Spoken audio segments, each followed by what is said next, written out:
Blackpink, kita ketemu Oh, Blackpink. Blackpink. Keputusan tuh pasti ada resikonya, tapi kita harus ukur resikonya. Oke. Karena tanpa keberanian, ya keraguan-raguan adanya kan. Bekerjalah dengan hati, Bekerjalah dengan hati, tulus, dan percayalah prestasi akan mengikuti Anda kalau Anda bekerja dengan passion dan dengan hati Anda. Yeah.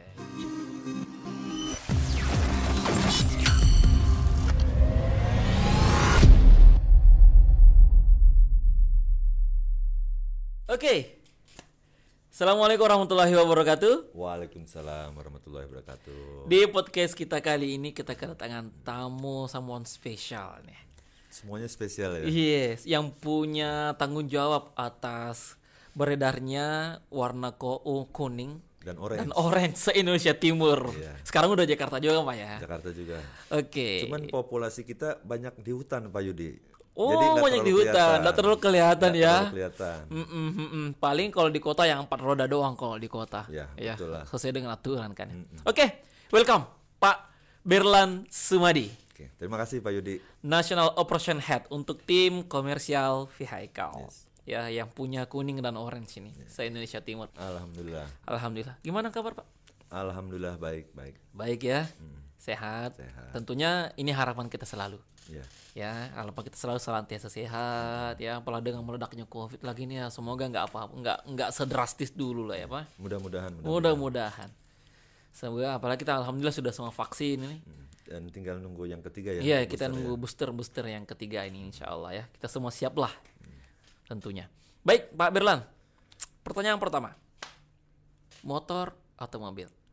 Motor dong. Naik motor lah. Ya. Jadi teman-teman sekalian, Pak Berlan ini salah satu direksi di Bos Brand Motor yang lebih suka naik motor ke kantor daripada naik mobil. Yang lebih suka kemana-mana menggunakan motor. Yeah. Mengapa Pak? Passion ya. Passion. Sama feel free gitu ya kan. Feel free ya. Dan itu salah satu cara saya untuk stay humble. Wow, oke. Yeah. Stay humble. Jadi kita tetap kehujanan, tetap kepanasan, Yes. tetap merasakan angin. Wih. Ya, sensasinya kan itu berbeda lah. Betul banget. Apalagi pertengahan 2021 ya. Pak Berlan melakukan perjalanan yang menurut kita lumayan jauh untuk perjalanan roda 2. Makassar ke Manado. Berapa hari Pak? 4 hari. 4 hari. South to north. South to north. Wow. Ya dari kutub selatan ke kutub utaranya Sulawesi ini. Ya. Tapi sambil mampir ke cabang-cabang kita sih. Oh iya Pak. Jadinya 4 hari karena sambil mampir-mampir ya. Mampir ke cabang kita. Ke Sulbar, ya, Sulawesi Sumbar, Tengah, ke Palu, sampai kemudian ke Gorontalo. Oh, Gorontalo. Karena kan di Limboto kan kita sudah tidak aktif ya di sana. Iya, betul.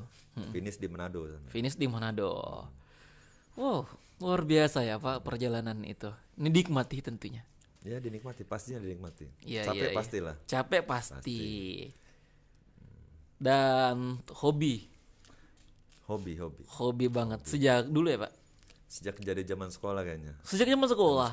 Anak motor-motoran zaman sekolah. Motoran. Tapi bukan alay-alay kayak sekarang. Iya. Baik, Pak Berlan. Bapak sekarang di otomotif. Yang background pendidikan otomotif. Masih nyambung sih. Saya ini teknik mesin. Oh, teknik mesin. Sama kayak Pak Tanwir. Yes, Ya, Pak Tanwir. Bapak kan di penjualan otomotif. Pak Tanwir kan teknik mesin tapi HR ya. Yes, HR. Dia mengelola manusia. Masih ada hubungannya. Masih ada hubungan tentunya ya dari mengelola desain thinkingnya, analikan thinkingnya masih sangat berhubungan tentunya, sangat berhubungan erat. Masih. Terutama kalau bicara spek dari engine, udah tuh juga bicara betul banget. Kapasitas dan segala macam lah pokoknya. Itu jelas masih ada lah. Iya. Pendidikan di Universitas Pancasila. Universitas Pancasila jurusan Teknik mesin. Kampus Sidul itu. Oh. Jadi kalau dulu waktu tahun 90-an, kecilnya 90-an nonton sinetron Sidul. Nah, anak Betawi. Oh, iya. Ya. Jangan seangkatan atau Enggak tuaan dia lah. Oh, enggak tuaan dia. Kirain seangkatan. Tua, cuman enggak tua-tua banget ya. Enggak tua-tua banget. Iya. Tapi enggak sempat ketemu gitu di kampus enggak ya? Enggak sempat lah. Enggak sempat. Dan Kerja sejak kuliah. Nyambi saya. Nyambi. Kuliah sambil Kerja. Kerja apa, Pak? Nyupir. Nyupir. Mobil truk atau mobil Passenger lah. Oh, passenger. Passenger. Mobil penumpang atau mobil angkutan? Penumpang. Mobil penumpang. Mobil penumpang. Iya. Dari Jakarta Ke Sumatera. nyebrang. Jadi ke Palembang, ke Pekanbaru, ke Medan. Sejak kuliah udah melanglang buana kemana-mana ternyata ya, Pak. Iya. Kok mau, Pak? Sejak kuliah tapi mau nyambi jadi nyopir bahkan. Sopir kemana-mana apa? Ya karena kebutuhan Kebutuhan apa? sama passion.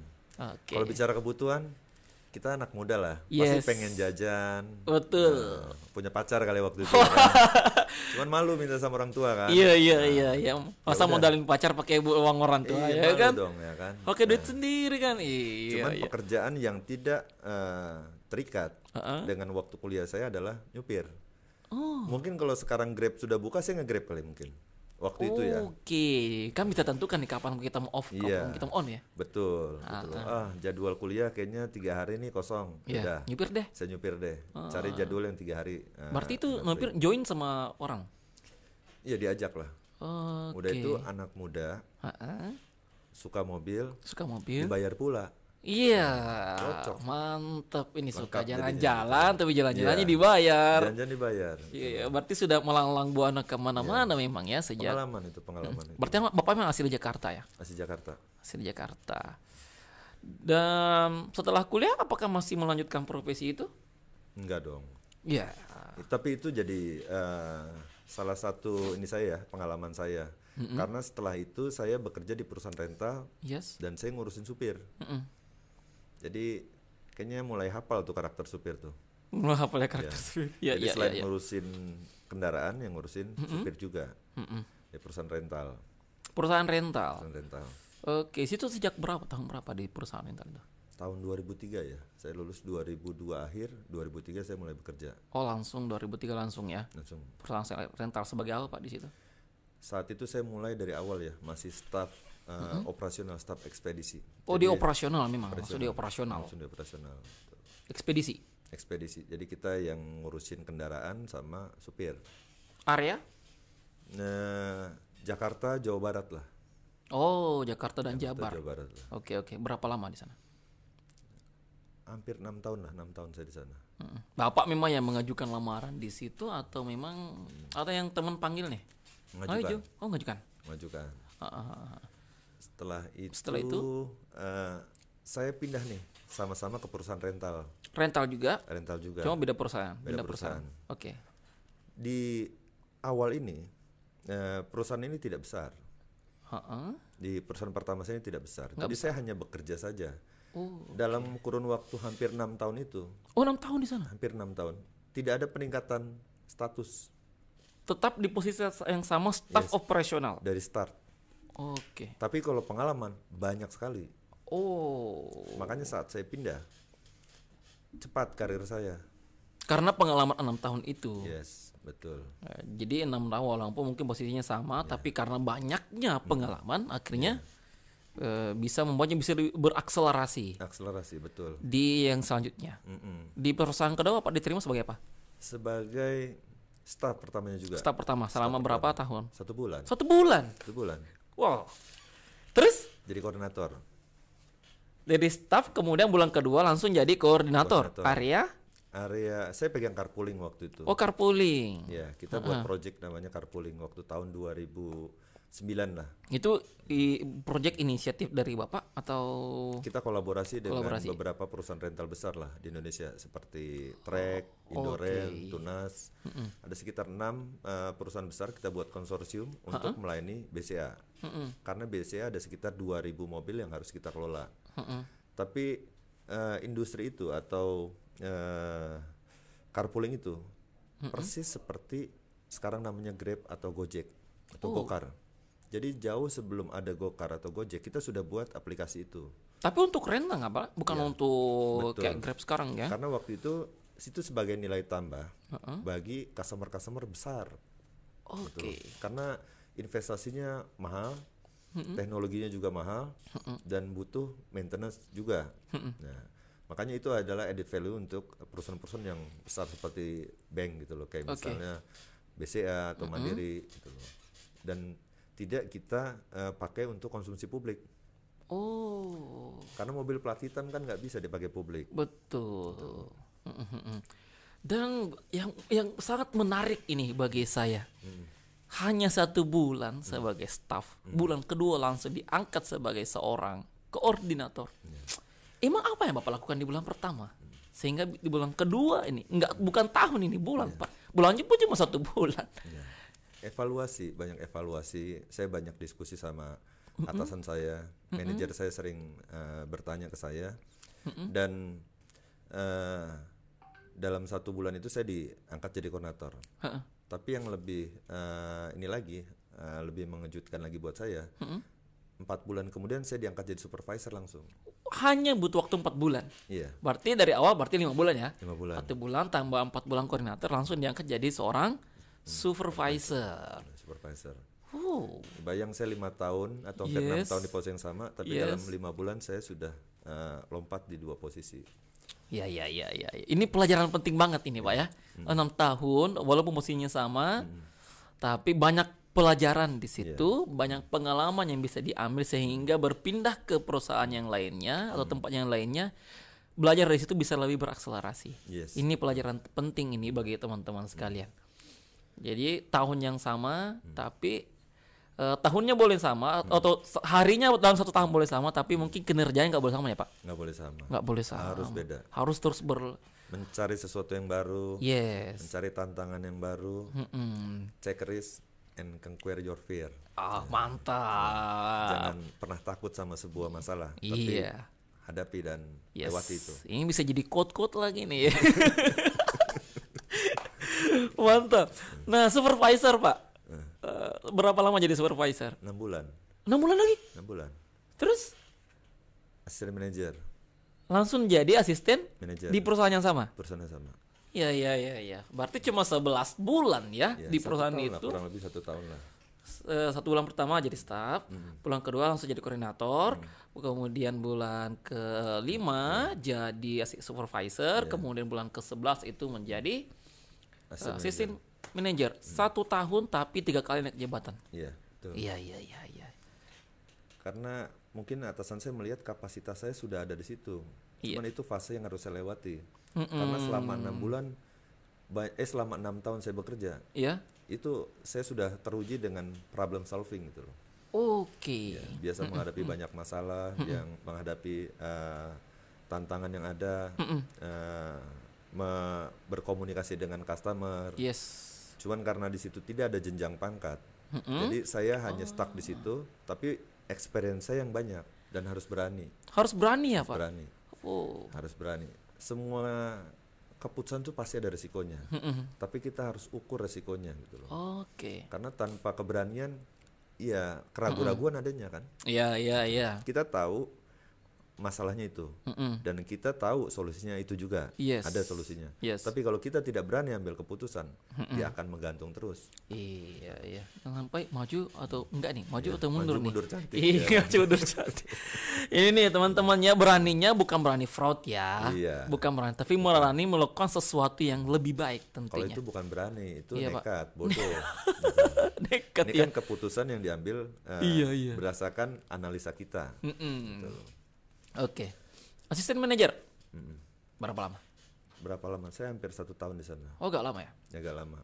Kemudian saya memutuskan untuk keluar dari situ. Hanya dalam waktu 2 tahun? Iya, keluar dari situ.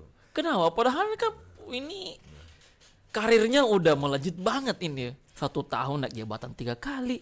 Mencoba sesuatu yang baru. Apa yang baru Bapak coba? Ini beda sama bidang ilmu saya dalam kerja maupun belajar ya. Karena saya jadi kontraktor, bekerja di perusahaan kontraktor. Kontraktor. Saya jadi project manager di sana. Project manager.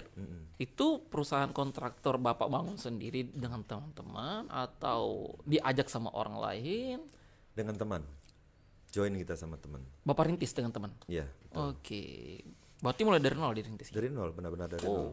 Mengapa mau ninggalin dunia yang Bapak sudah jalani selama 8 tahun ini?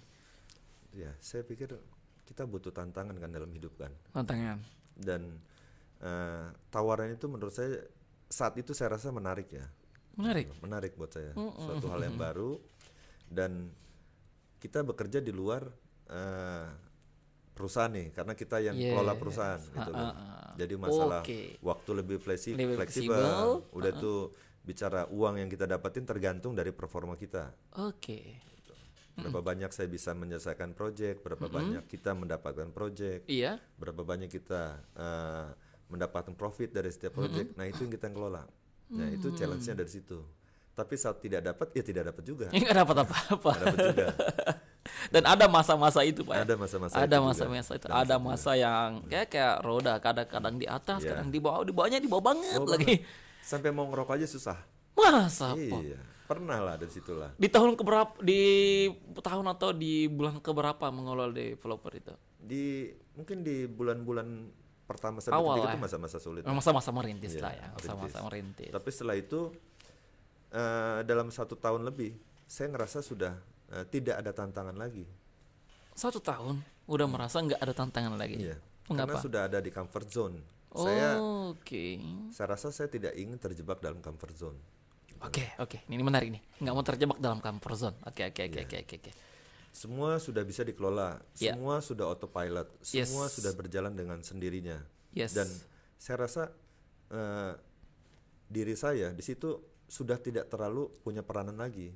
Dan susah berkembang lagi. Nggak ada ruang lagi untuk berkembang. Iya, betul.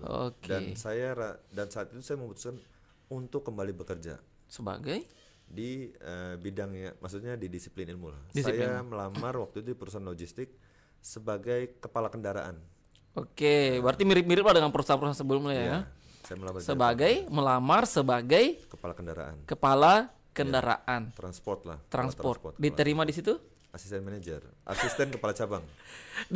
Melamar sebagai kepala transport, diterima sebagai asisten kepala cabang. Asisten kepala cabang berarti lebih tinggi ya Pak? Lebih tinggi.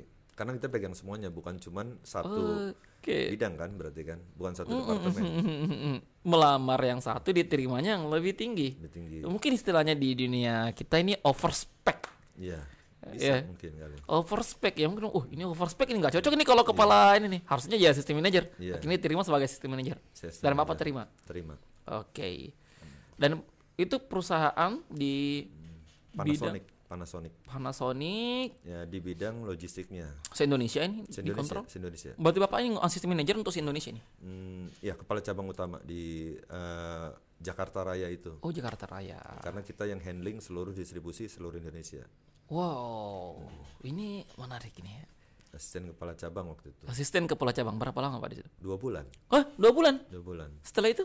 Kepala cabang. Di perusahaan yang sama? Di perusahaan yang sama. Jadi asisten kepala cabang, langsung jadi kepala cabang lagi hanya dalam waktu 2 bulan. 2 bulan. Ini nih luar biasa banget ya perjalanan. Tidak ada referensi ya. Saya melamar bekerja itu semuanya misalnya lewat internet, lewat job street atau lewat tidak pakai rekomendasi. Saya dibawa sama siapa. Waktu itu ya. Iya. Yang sampai orang mengira wah ada orang dalamnya gitu kan. Iya, wah ini cuma karena orang seperti ini, murni karena memang tentunya takdirnya Allah nih, takdirnya Tuhan. Dan tentunya karena kemampuannya mungkin Bapak yang dilihat oleh perusahaan itu ya. Iya. 2 bulan jadi kepala cabang. Terus saya jalankan itu hampir 2 tahun lah. Hampir 2 tahun di perusahaan yang sama. Setelah itu saya coba tantangan baru nih. Saya melamar nantang lagi. Iya. Saya melamar di perusahaan transportasi ekspres taksi nih. Besar. Waktu itu saya lihat ada kebutuhan untuk kepala pool. Untuk wilayah? Iya, di pool itu salah satu pool lah. Di Jakarta. Jadi satu pool itu ngelola sekitar 500 kendaraan lah. Pool. Ya kepala pool sama kayak cabang. Kalau kita di sini punya kepala keuangan, punya jadi pool manager lah. Iya. Ada operasionalnya, ada kendaraannya, ada bengkelnya, semuanya lengkap lah. Diterima. Sebagai area manager. Lagi.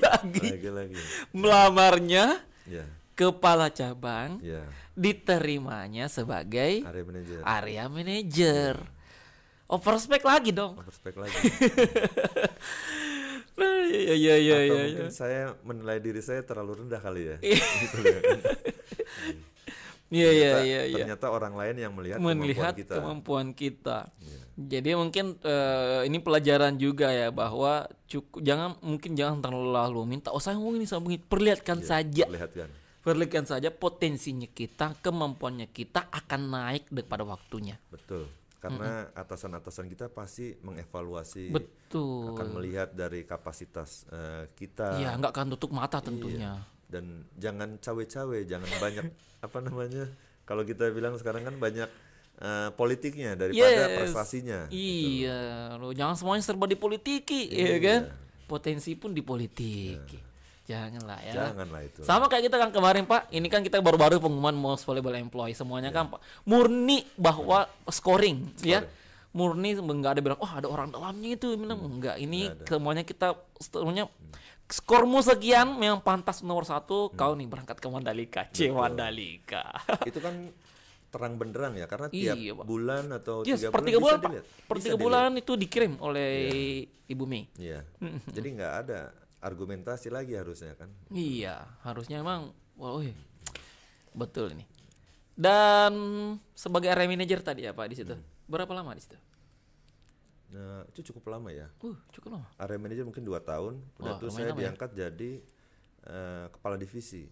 Jadi saya pegang brand saya di perusahaan yang sama. Perusahaan sama.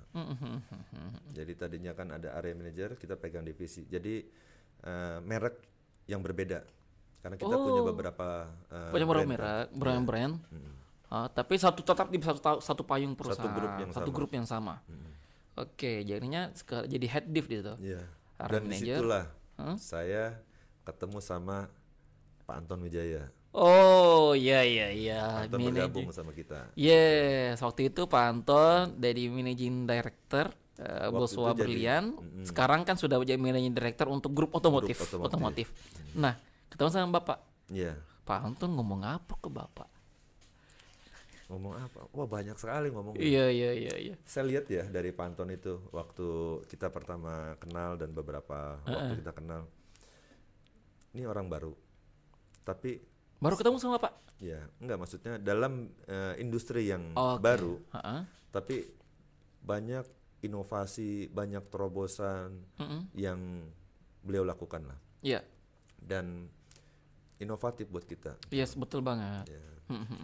Dan bisa jadi atasan, bisa jadi sahabat, saya teman cerita, bisa jadi teman curhat, ya kan?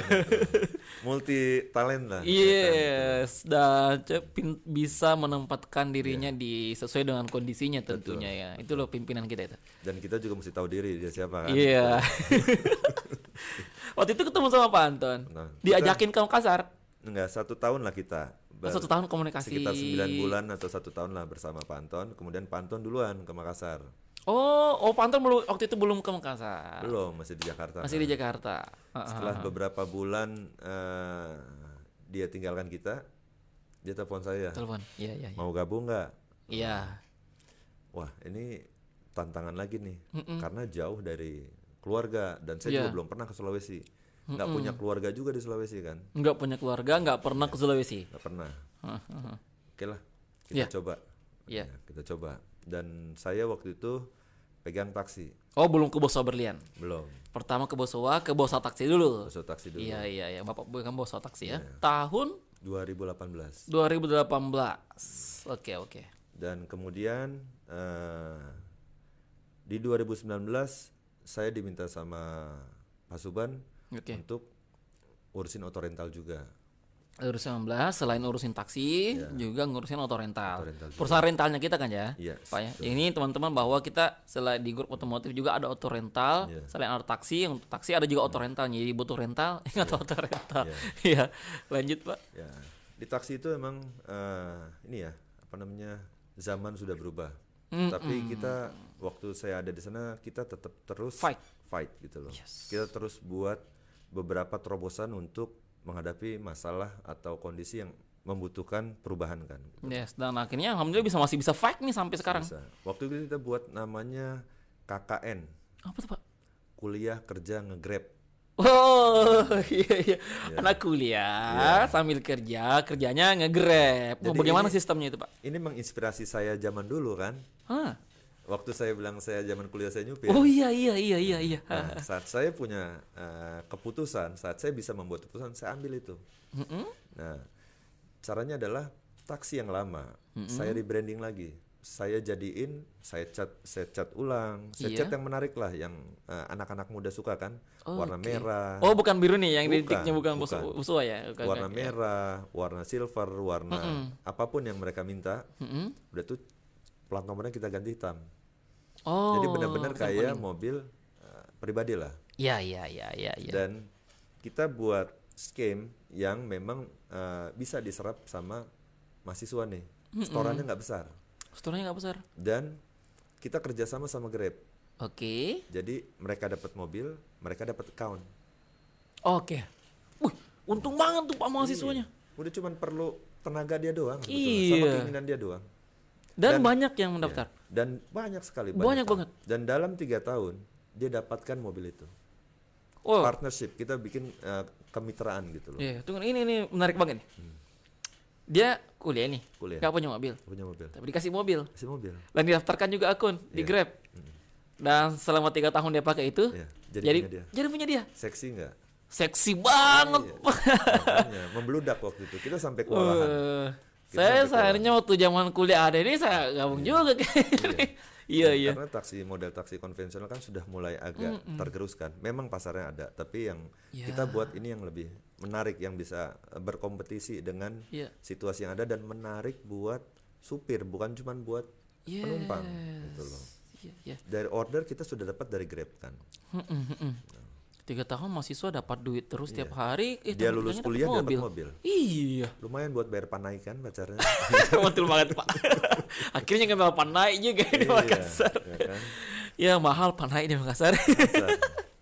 itu apa ya? Heboh juga, banyak sekali yang banyak sekali peminat. Sampai kita kewalahan. Kapasitas produksi kita untuk per bulan hanya misalnya 10, tapi 10? yang waiting list itu sampai 50, 60. 5 kali lipat, 6 kali lipat ya. Iya, betul. Menarik banget. Menarik. Karena kan belum ada nih di Makassar ini kan. Belum ada di Makassar. Iya. Mungkin entah di Indonesia apakah juga ada program seperti itu. Kalau di Indonesia Timur kayaknya ini baru pertama kali program yang itu Pak. Tahun 2018 kita rilis waktu itu. Keren. Asli keren itu program. Udah tuh kita buat taksi syariah. Wow, taksi syariah. Gimana tuh? Tasya. Tasya. Taksi Ya. syariah. Konsepnya gimana nih Pak? Ya. Yang untuk laki-laki, perempuan. Oh iya, karena ada tuh yang mau. Oh, nggak mau kalau drivernya bukan muhrim saya, bukan muhrimnya. perempuan. Karena di Makassar ini kan masih religius ya. Iya, religius Ya, banget. seperti itu masih banyak. Makanya kita coba serap pasar di sana kan gitu loh. Dan lumayan pasar di situ lumayan ya Pak. Ada, cuman mungkin karena kesulitan mencari driver juga kan, driver perempuan. Iya, driver perempuannya ya. Gitu loh. Padahal kan perempuannya kebanyakan juga emak-emak nih. Iya. Mama ya mungkin belum bisa bawa kendaraan, Iya. atau yang khawatir kalau bawa kendaraan sen kanan tapi beloknya Iya, kiri. gitu. Masa pakai setir mobil mau sen belok melambai kan gitu loh. Iya, akhirnya lebih pilih naik taksi aja deh. Taksi aja. Tapi karena terkendala di kurangnya driver perempuan itu Pak ya. Nah, setelah itu ditawarin ke Bos Berlian. Iya, tawarin ke Bos Berlian. Per kapan ditawarin itu Pak? Per Januari 2020. Per Januari 2020 dan COVID Maret 2020. Langsung diajak COVID kita. Gitu loh. Nah. Gini nih menarik nih. Bapak diajak ke Bursa Berlian Januari 2020. Dan langsung kena hantaman COVID di bulan Maret dan Bapak pegang CV. Iya.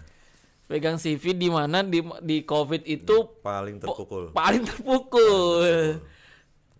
Apa yang ada di pikiran Bapak nih waktu itu? Yang seperti saya bilang, Iya. masalah pasti ada. Yes. Tapi Menarik. itu masalah itu di balik masalah ada solusinya. Oke. Dibutuhkan kreativitas kita untuk menghadapi masalah-masalah yang ada itu kan. Yes. Gitu loh. Dan untungnya teman-teman semua di sini juga sama punya misi yang sama juga. Kita harus bisa survive. Kita harus bisa harus fight. Kita harus pertamanya bertahan lah sebetulnya. Yes, bertahan aja dulu. Pertamanya sebenarnya bertahan dulu. Iya. Tapi dengan effort yang luar biasa dari teman-teman semua. Iya. Bahkan kita melebihi ekspektasi kita di tahun 2020. Melebihi ekspektasi di tahun 2020, bahkan itu sudah COVID, tapi alhamdulillah kita bisa melebihi ekspektasi ya. Jadi juara 3S Dealer. Yes, 3S Dealer. Satu prestasi yang selama puluhan tahun akhirnya bisa diraih oleh Bosowa Berlian, dan kondisi pandemi akhirnya membuat kita bukan malah mundur, tapi bisa membuat kita lagi maju. Wow. Ini kerjasama kolektif ya. Betul Pak, betul banget. Saya tidak mengklaim sama sekali itu usaha saya, tapi pasti banyak sekali orang yang terlibat di sana. Ini kerjasama kita semua tentunya. Kerjasama mulai dari tim ASS, dari tim marketing yang lakukan terobosan dengan kayak gini nih, era digital kan, convert langsung ke digital, cepat sekali kan gitu loh. Tim keuangan yang selalu mensupport tentunya.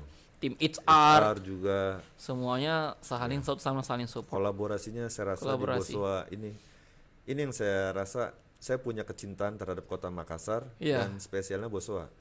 Karena rasa kekeluargaan itu loh yang nggak saya dapetin di tempat-tempat lain. Jadi jika saya bertanya mungkin why Bosowa, jadi jawabannya adalah kekeluargaan itu. Dan di Bosowa Berlian ini apa ya yang membuat selain kekeluargaan nih, ada hal lain gak yang Bapak merasa ini Bosowa ini rumah kita banget nih? Luas ya. Bosowa luas. Dan saya kenal Indonesia di Bosowa. Sampai kemarin Bapak cerita naik speedboat 5 jam gitu kan. Speedboat 5 jam. Udah pegel nih. Jadi turun dari pesawat, naik mobil 2 jam, putus jalanan kita naik speedboat 3 jam lagi, 5 jam lagi, jadi darat, laut, udara lengkap itu. Iya, itu jalan-jalan ke Sulawesi Tenggara ya Pak, mengelilingi. Kayaknya Bapak yang biasanya hadir di Sumatera, Jawa, kayaknya dengan di Bosowa bisa kenal Indonesia Timur. Ke Maluku, kita mesti nyeberang pulau, karena kan kepulauan kan Indonesia kan. Iya, betul. Saya sudah ke Jayapura juga, cuman saya belum pernah ke Merauke sama ke Sorong. Ini PR saya sih. Wah. Mudah-mudahan tahun ini kita Pak, ayolah jalan-jalan. Dan ini perjalanan hidup Bapak yang menurut kalau menurut Bapak mungkin biasa-biasa, tapi kalau menurut orang yang melihat beda, ini luar biasa banget ya, perjalanan karirnya yang sangat luar biasa. Memulai kuliah sambil nyambi, sambil kerja jadi driver, jadi sopir. Mungkin profesi yang mungkin dihindari oleh anak-anak muda. Gengsi mungkin ya. Tapi semoga nih nggak seperti anak-anak muda kita sekarang, mudahan lebih nggak gengsian lagi. Dan nggak baperan lagi. Dan nggak baperan lagi tentunya Pak. Ya, kerja kemudian hanya butuh waktu 1 tahun 3 kali naik jabatan, pindah selalu overspec diterima, lain yang dilamar yang diterima. Nah ini penting. Ini mungkin bisa jadi pelajaran bagi teman-teman sekalian. Apa prinsip kerja Bapak sehingga bisa melalui semua ini dengan perjalanan yang seperti itu? Bekerjalah dengan prestasi. Bekerjalah dengan prestasi. Oke. Bukan dengan berpolitik praktis kan. Tunjukkan prestasi lah. Tunjukkan prestasi. Ya. Pokoknya perbanyak prestasimu. Dan itu yang Bapak lakukan dulu.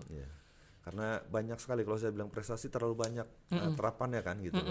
Ya untuk berprestasi itu kan berarti mulai dari disiplin, mulai dari berkomunikasi, berkoordinasi, udah tuh menjalankan aturan, semuanya itu kan.